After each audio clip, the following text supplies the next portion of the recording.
How to do a test order on Shopify. So right here from the left hand side, first we have to set up a test payment method.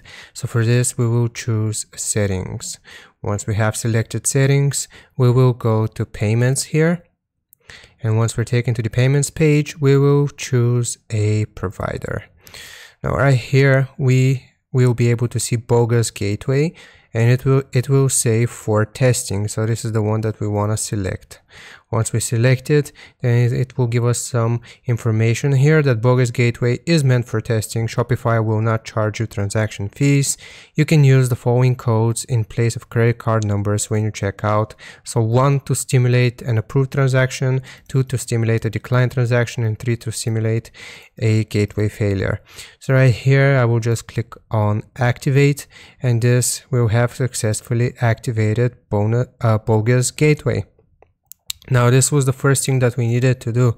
Now if we go to the Shopify help center, then you will see this information.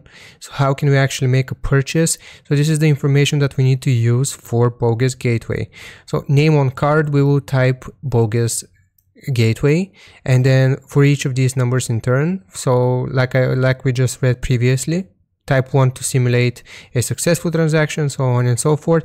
And for the CVV, we can enter any 3-digit number, for example 111. In expiry date, we can enter any date in the future.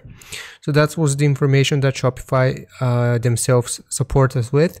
And now if we try to make a purchase here, then basically we will simply go to our store here, which I have as a preview. And for example, let's say we want to buy one of the products that we have selected here on our website, and we'll simply click on buy it now. And then, like I said, we'll enter this information here. So name bogus gateway 1, CVV is 111, and then you can put any date in the future. And then after you click on buy it now, then this will work as a test order for your Shopify store.